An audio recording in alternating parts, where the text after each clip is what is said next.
Ciao. Well, it's nice to know you're back. You survived the ice. I did. Yeah, luckily there was no ice, but interestingly, yeah, the week, because I guess it was August, so we didn't need the axes, but the week we came back, there were 3 accidents in that area. And so we were yeah, I'm happy to be part of the group that I'm a part of. Let's put it that way. Yeah.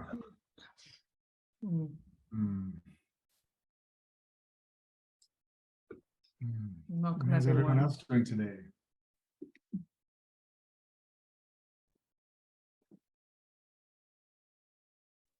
Happy Rosh Hashanah, your own. Thank you for joining us.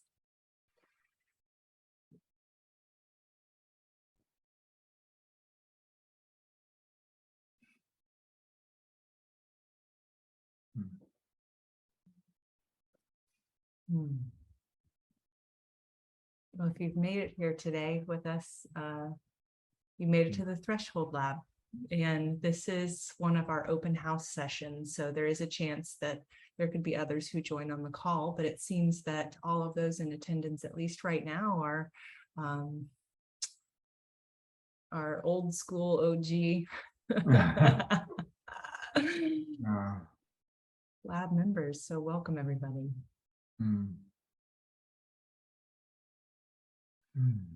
So one of the things that we started in this lab, which will be carrying forward into future months, is that there is a theme that we're exploring, and we're looking at it from a lot of different angles and exploring how it shows up in our lives, in our work, and our practices. And the theme this month has been silence. And we've had a lot of really interesting discussions, experiences, and practices around that. So David, I'm wondering if there's a check-in question that maybe you want to pose around that. Yeah, so we had a nice time this morning, and I'd like to do that again. It's just as a way to check in with what silence and stillness does for us. So hello again, Emma. So we'll just be very brief, but if you could just close your eyes for a minute, it helps with our inner visualization. And again, just notice your breathing. Let it be easeful.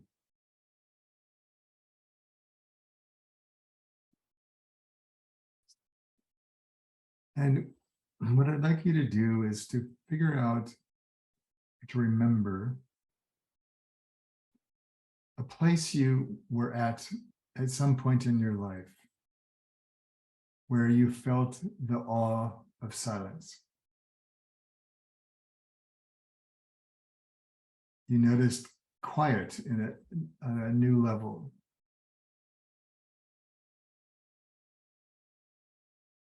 And as you remember this experience, transport yourself there. Like, where were you? What time of day was it?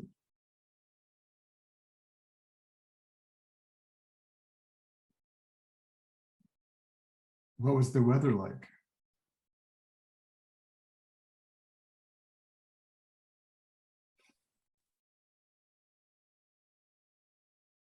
How did it feel to be there? To do whatever you were doing?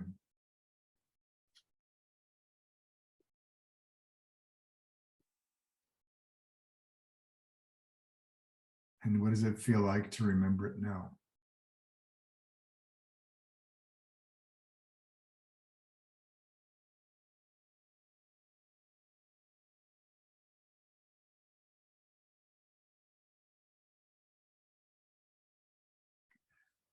So you're welcome to stay in this place for a while if you want, just to savor that memory.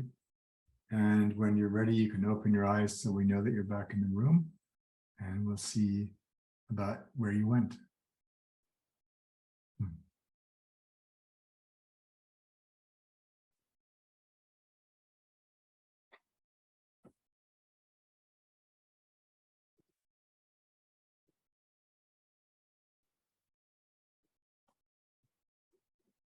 Mm.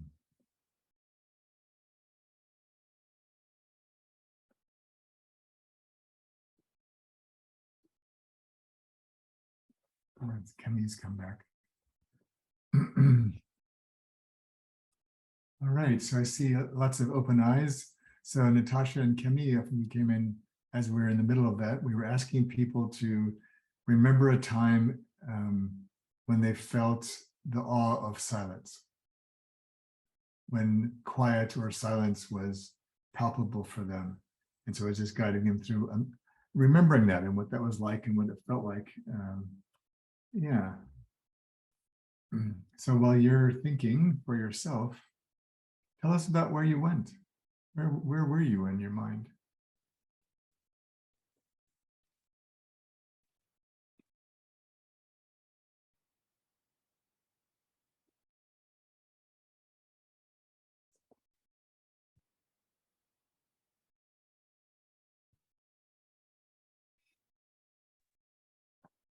So I can start since I had an advantage of thinking about it all day from this morning.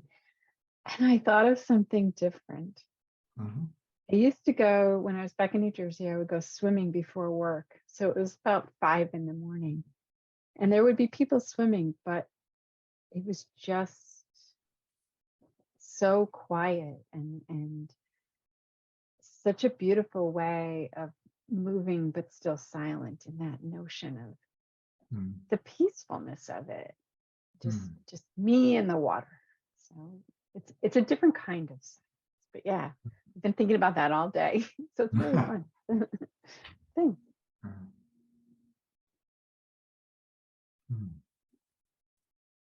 It's funny, Stephanie, because after this morning share from you, it kind of led me into what I was thinking about, and your afternoon share did the same thing. But David, there was a guide that you shared in the in the call just then about a time that you experienced silence in a new way.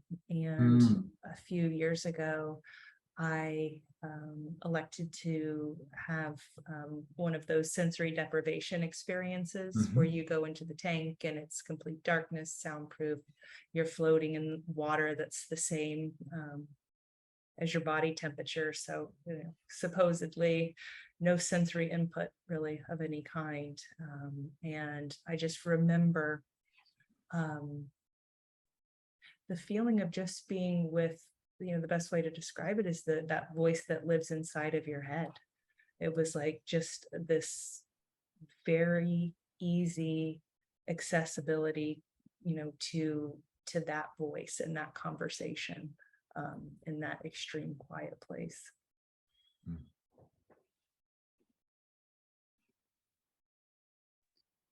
Yeah, I would echo Emily's sentiments. So a friend of mine lives not too far from Cambridge, but she lives by a really nice river. So I remember one of the times I stayed over, I decided to do an early morning walk, and I think there was literally just one guy punting or something, but I remember it being so quiet and all I could hear was just everything that was going through my mind. Yeah.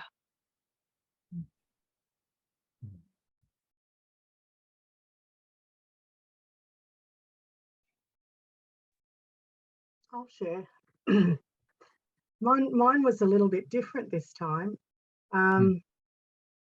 It was in the heightened part of the pandemic. We were right in the mix.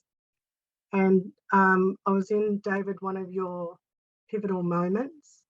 And there was a bit of visualization work being done where I was transported up to the top of this building, trying to decide which way to go. And the thing about the quiet was I ended up dropping into, so it's kind of like a little bit of totem. I dropped into being a bird.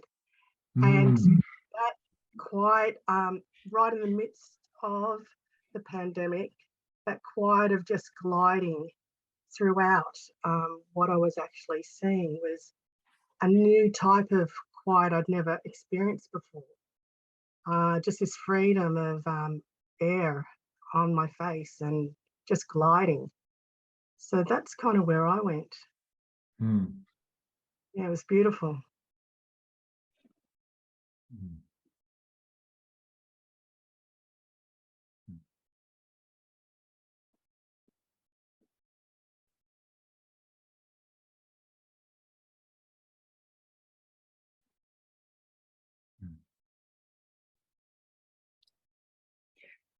I kind of struggled with it.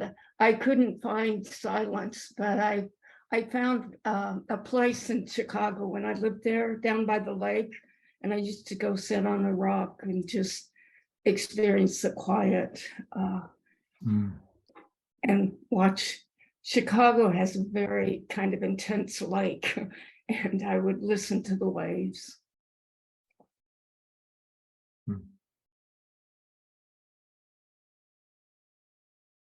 Yeah, and, you know, I guess the irony was that like as we were trying to like quiet ourselves and just meditate in a way, my kids just got home and it was like a zoo outside my tornado. It's like at first I'm like, all right, I'm just gonna like kind of like block it out and try to zen out, and then I couldn't, so I just had to put the camera off and like go out there and reestablish some order. But yeah, it got me thinking about, you know, how rare having silence is. And you know, last night we were celebrating Rosh Hashanah, and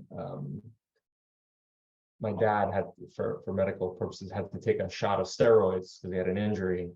And I guess it kind of makes you a little hyper. And like, he was like so chatty yesterday. And I was like, oh my God, like, Dad, what is happening right now? But then I figured it out, you know, but yeah, Rosh Hashanah and Yom Kippur, the holidays coming up, where, you know, there's supposed to be some quiet, contemplative time, some time where you block out all the noises, you get in touch with that inner voice, and you kind of listen, you pray, you make your wishes. But yeah, it's a special kind of rare thing, I guess, in modern life. Hmm.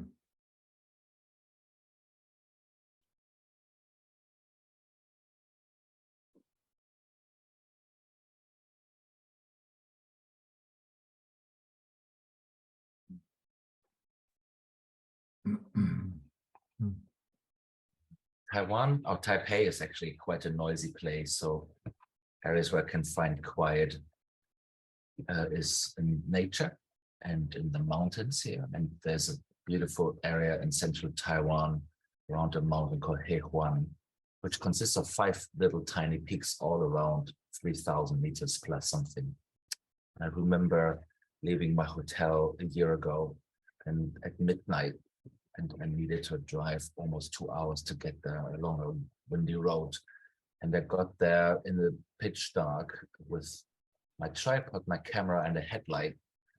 And I remember climbing up one of those, walking up the stairs, quite easy to get there, but walking up and then having the entire tiny peak for myself for hours, me and just this incredible bright night sky, and just standing there by myself and just waiting for the sunrise. And it was a very quiet and peaceful moment. Yeah.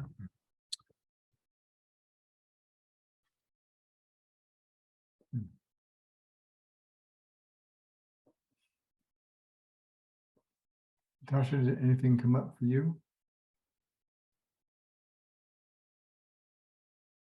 Sorry, did you ask me? Yes. Yeah, I was thinking, no, actually, I was thinking how I always have this chatter. And it's never quiet, very seldom. It's a glimpse only, a sliver.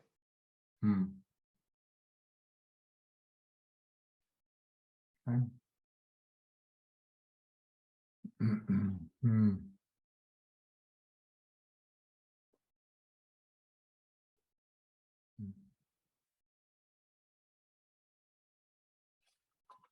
All right. I'll share mine. I was sort of doing it for myself while I was talking. I was thinking about when my father passed away about 20 some odd years ago. I never did find a way to really engage my family in that reality. He didn't like talking about that at all. My dad had no family, really, so there was no one for me to talk to that knew him that way.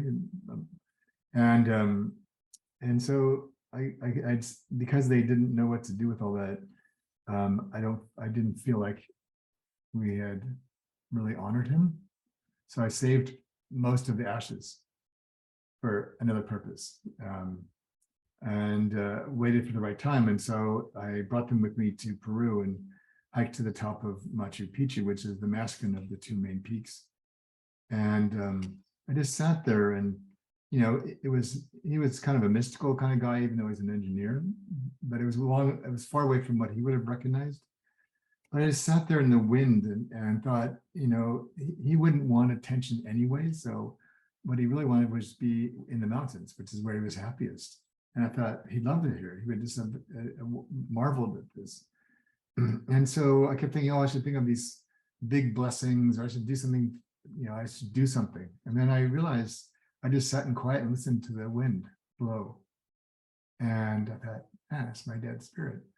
And it really was one of my formative experiences about seeing silence as an animating feature, not something that's active. It's not passive. It's present in a way that's quite strong. And for me, just being able to sit there for, I don't know how long I sat there, just dropping away all the things I thought I should do in that moment, and let the wind and the mountain just hold that for us and welcome him. And I scattered his ashes and hiked down the hill.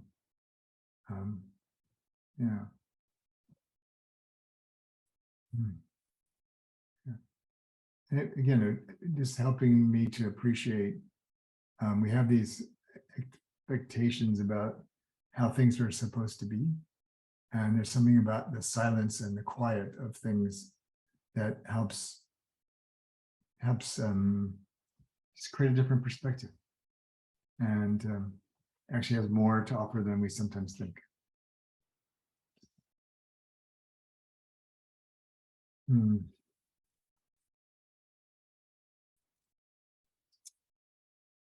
So, unless anybody has any more to add, these open house sessions, like as Emily was saying, are just a chance for people that are new to us to ask questions, for any of us to raise topics, needs, issues that they feel are present for them.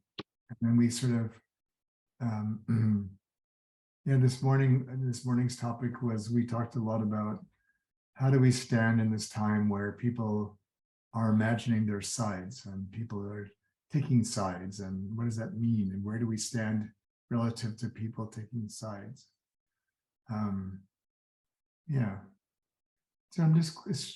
I'm curious, kind of what's on your mind or heart today that you would like to bring into this meetup space to see what conversations we might want to have.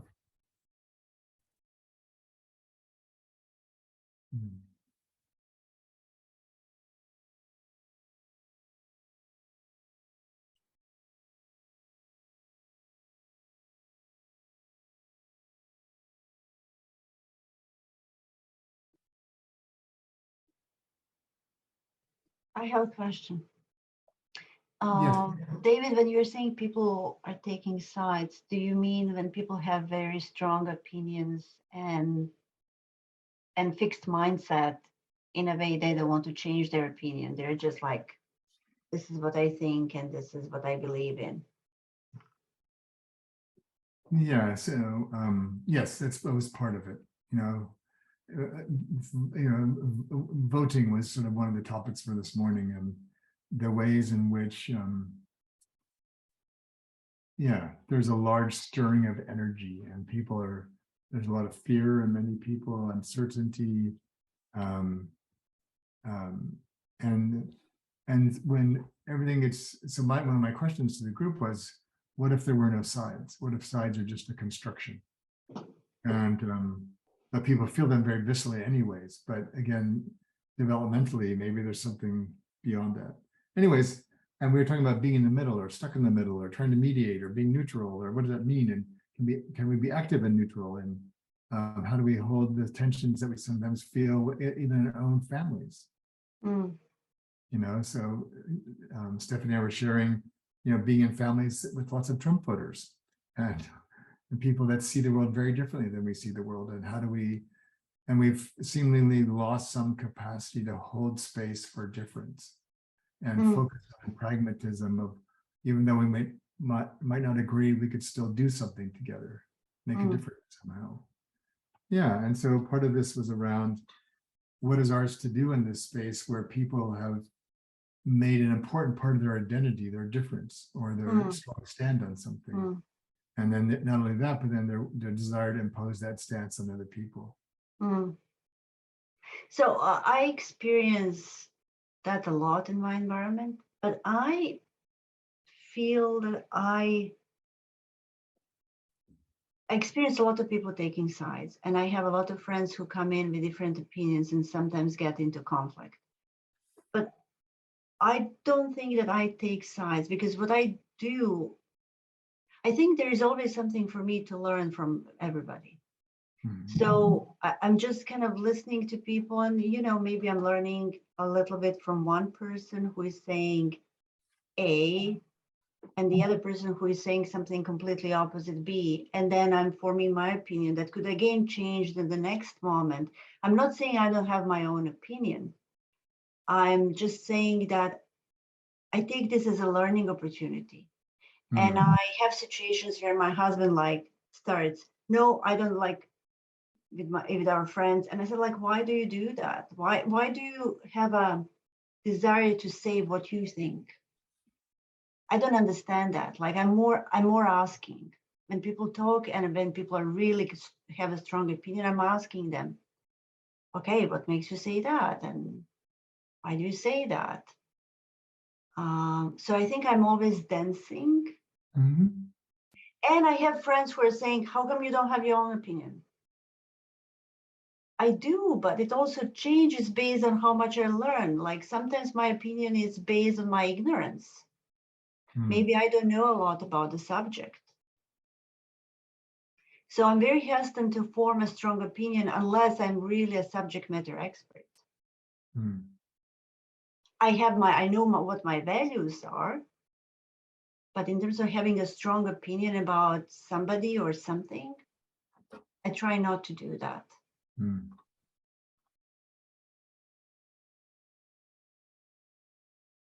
Okay. Are others bringing things into the room that would be helpful for us in this time, or helpful to you?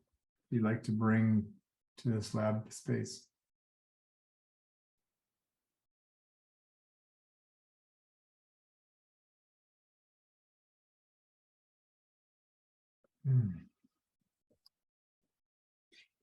It's something that's coming up for me is how to cope with unfamiliarity. You know, things keep changing in front of me, and that which I thought was there is gone. I mean, it's simple things like the drugstore is closed, everything, that kind of change is so powerful. Yeah, it is. And I think it's the way it is for us now. When I went grocery shopping for a while over lunchtime, and I don't normally, I sort of know the foods I like to eat, so I just buy them. I don't really pay a lot of attention to the prices because it's kind of always the same. But for some reason today I picked up something and I thought, $10? You've got to be kidding me. I could have sworn it was like $6 like 3 months ago or something. And then I looked at other items out of my little shopping cart. And I thought, wow, I have enough money where I can eat. I don't worry about not eating. But I thought, I was shocked. I thought, what happened? And this whole idea of inflation that big just hit home. So a little can of nice Alfredo sauce was $10. Yeah. And I thought, wow, it's really quite eye-opener. So I can hear that. Yeah. Let's see what else surfaces, and then we'll see what magic we can work to figure out what they might have in common or what it leads to in terms of how we want to be together.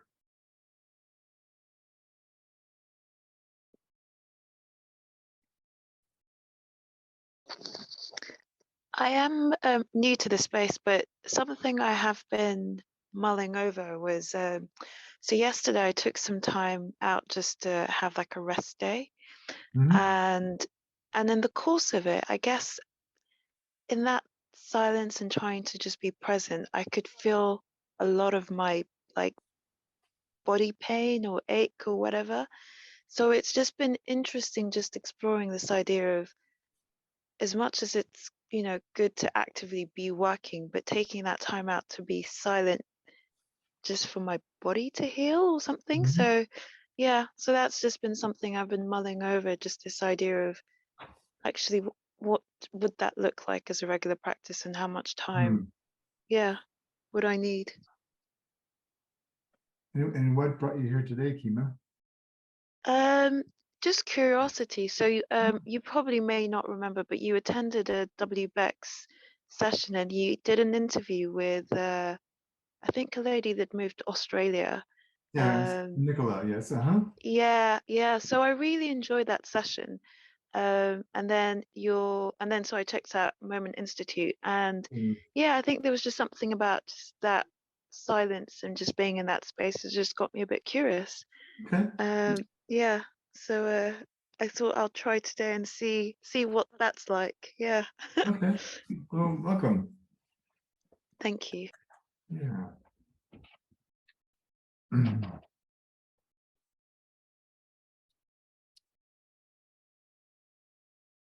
I'll Michelle. share something that's coming up. Yeah. Especially when it comes to change and taking sides. I've noticed the change where, for some reason, when something's coming up and there's a side to be taken, I noticed when I'm with the person and we're having that conversation about which side to take, what I noticed about a change in me is that when I'm looking at that person asking me to take a side, I seem to have this visual of them in a, I know this might sound a little bit strange and it's silently done, in there's layers and layers and layers behind them. And so when I'm actually looking at that person making that decision, so this is the change in me, is that before I decide to take changes, I look at that person and look at the different layers behind them to see where it's coming from. Anyway, that's kind of, I've noticed that within myself. Yeah.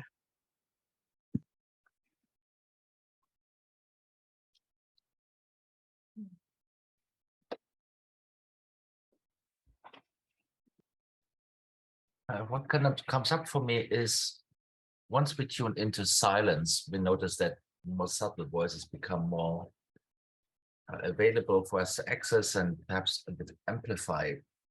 So there is a process of sensitization, like with the eyes that get attuned to the dark. But then similar with the light, if we turn on the lights again, then our eyes get blinded for a second. So I'm interested in the process of how we attune to the silence as well as the noise, and the process of mediating that to not be overly shocked when we enter the other domain. And Christopher, when you think about that, what would that look like in your life or your practice if you were better at that? Yeah, so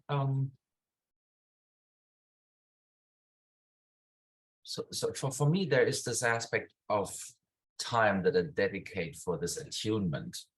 So like for, I don't know, client conversation, I usually try to tune in and to quiet down, and that is giving myself permission to stop doing what I'm doing, and to turn inwards, and like, and then the other way around, like, I don't know, at night I get up and turn on the light, the eyes get blinded. This is just maybe not turn on the light so quickly. Maybe, I don't know, light a candle or use a small light, and give myself permission that the system is needing its time to regulate that and to honor that.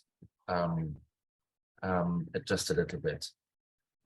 I think particularly in today's fast time, we get confronted with so many things at the same time. We're called to tune in.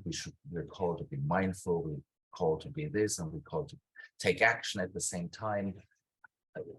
We don't honor actually the time that we need to attune to either of those. It's basically requested of us instantaneously. So I was becoming aware that there's always kind of a prep time involved.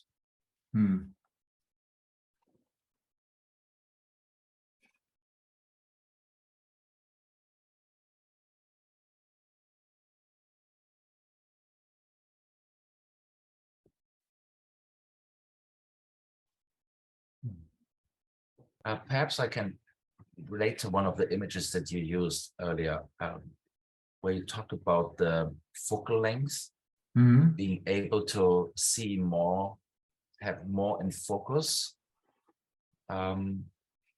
So perhaps using this metaphor with a focal length in a way of standing more in focus in terms of noise levels, expanding the space where we can tolerate and remain focused and clear across these different layers of noise and silence, and staying grounded in that space and expanding that into each direction so that it doesn't become an either or, but a both end in a way, and expanding that space of both end.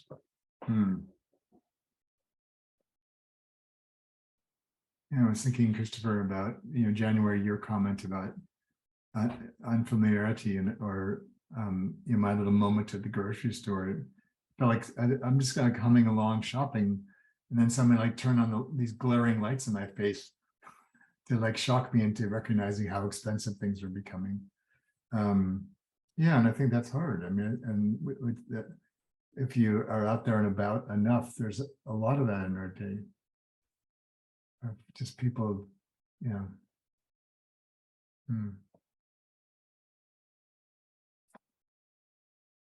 All right, so I'm getting some ideas for some maybe conversations, but anybody else want to chime in about what's on their mind today?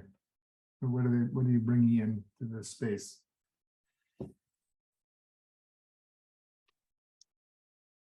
If I may, I'm curious to explore the different type of silence, and when you ask about where, going into a moment where I experienced silence, I went into more of a difficult experience where silence was actually quite deafening. And what came to mind was, after very intense arguments or even fights I've had in my life, especially with loved ones, and then that kind of like deafening space that emerge after strong words have been spoken or really heavy emotions are flying around. And and also silence, like at a funeral, when someone transition out, and so I'm curious about, like, how can we attune to what's silence have to teach us, or what can we learn from it, even when it's very difficult, almost overbearing.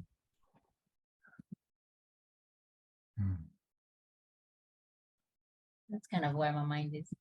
Okay.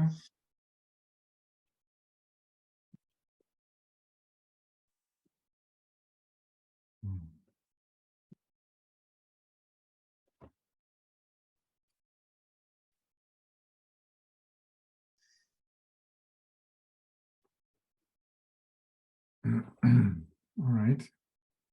What's coming up for you, Emily? What are you hearing in all this?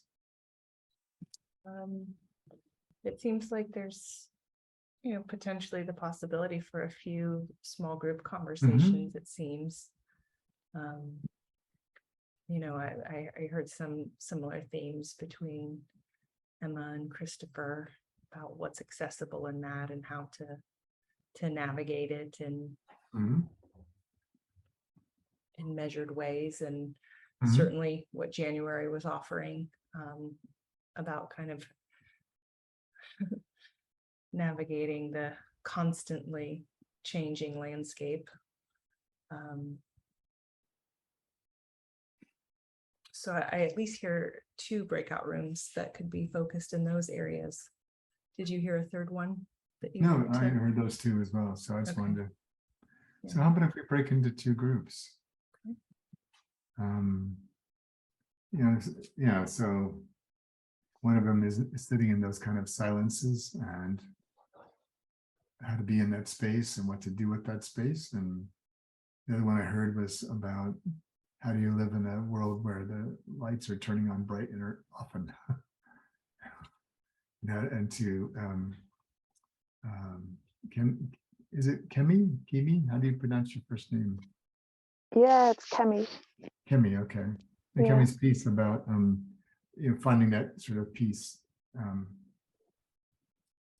Maybe, and the value, so Kemi, what we try to do in these small groups, and this is new for you, is just to kind of hear each other, find our way to the words that are important for us to share. There's no rush. We don't try to coach each other. We just try to help each other be seen and heard for who and how we are and what we're trying to find our way towards, and use it sort of as a space of collective inquiry. Yeah. Can everybody find themselves in one or more of those groups? All right, so they're open now, Emily? Yeah. So I've gone Okay. ahead and named one silence for the theme, and then change Okay. Yeah. for simplicity purposes. And we're utilizing the choose your own breakout room feature here in Zoom. So you should be able to self-assign into the conversation that you feel is kind of most resonant where you are today, or where you'd like to go deeper. And if you have trouble whisking yourself away to one of these rooms, I can do it manually here from my side as well. And I think that we'll probably, what do you think, 40 minutes, David, would be a... Yeah. Yeah. We just have a bit of time, but I just am really curious what emerged for you in your conversations.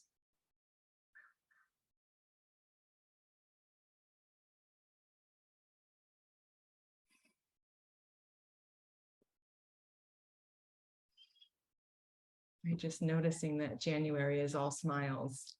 Yeah. Big smiles from January. Yeah.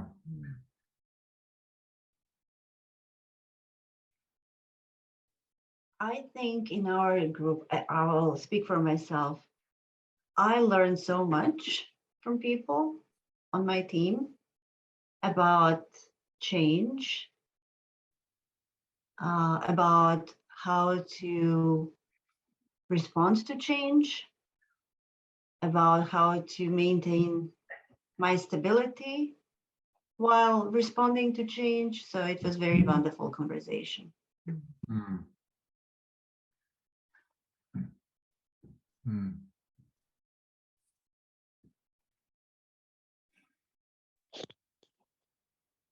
Yeah, we shared a fair bit in our group about silence, which was and I probably wouldn't do it justice, but I think what I took away was this idea of actually sometimes, I think we started off with the idea of sometimes silence can be deafening, but sometimes silence can also feel very healing and therapeutic. Mm-hmm. And just this idea of being able to, I guess, stay present with it and maybe enjoy whatever does come up. And it almost feels like you might be what I said, like peeling layers off, and then it allows other things to speak up. And yeah, and sometimes there is there are different emotions that you feel in that space, like your body is speaking very loudly, but just without words. And so we just talked about how you engage with that. Like, do you run back? Do you soften your stance? Do you stand tall? But actually, if you can just stay in that place of silence, that there is some self-regulation that can happen, some attending to our needs, but also maybe just building that ability to voice what's going on for ourselves, for what we need for ourselves, and if it involves other people, just inviting them to voice it out as well. Yeah, and then I think we ended on this idea that actually maybe and it's a generalization, that perhaps for introverts, being in a quiet space could be soothing, but maybe for extroverts, they might need a reaction or a response to process. So just being aware that different people have different needs. Yeah. Great summary, Kemi.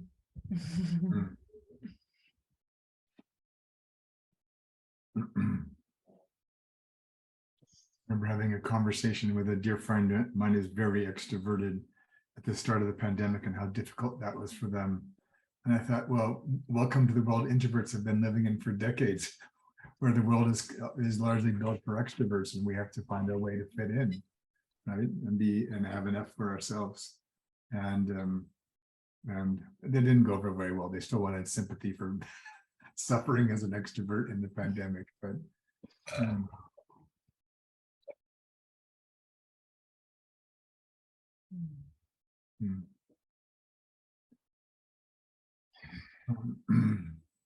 anything else that's particularly resonating for you at the moment, or that you're appreciative of?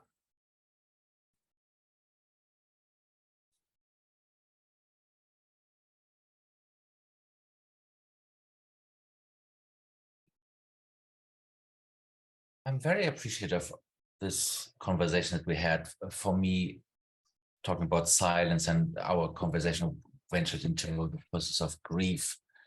Initially, when I looked at the watch, I thought, oh my God, 40 minutes.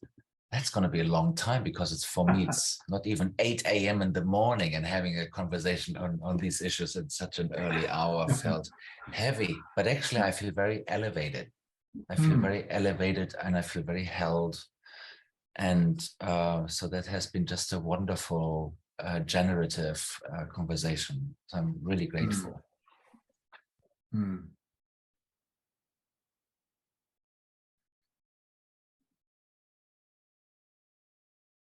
What comes to mind is some of us spoke about the divides and the world that is very separated everywhere. And I'm just wondering if kind of rekindling with those space and inviting silence and presence again to reconnect and to unite again and remember who we are. I mean, we are, I believe, at the core deeply interconnected, but we just forget, or we get entrenched into views, opinions. I'm curious about if we can just really reconnect through practicing this, whatever this is.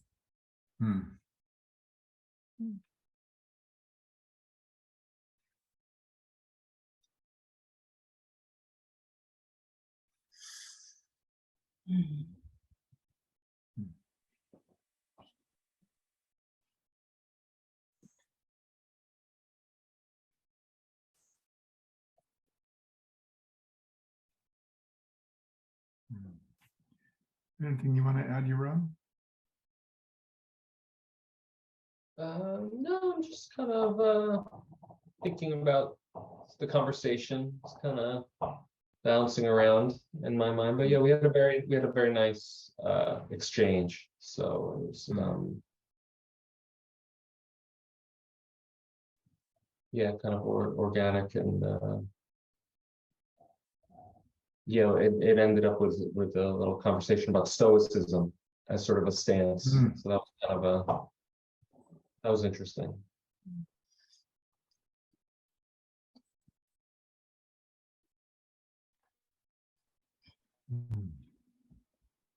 So the element of stoicism in silence is the 5-second rule. You hold your own attention for 5 seconds before responding. Oh, I thought it was the food you drop on the floor when you're making Well, breakfast. That too, but yeah, it's the same sort of It's probably a similar theory, you know. It's yeah, thing. just wait. Exactly. There's no stress. Right. Yeah. Yeah. All right. Well, good to spend another time with you. We will start a new round of these in next week. We'll have a new theme for the month, which we'll reveal when you come next time. And yeah, all good. And things are progressing well to get our website rebuilt in the next 2-3 weeks, so we can start finding participants for next year. So we're really excited about that and excited about the things we're putting together. And this will be an integral part of that. So yeah. Any final words from you, Emily? Just appreciation for all of you who could join and help create this space together. So thank you. Thank you. Be well, and we'll see you again next time.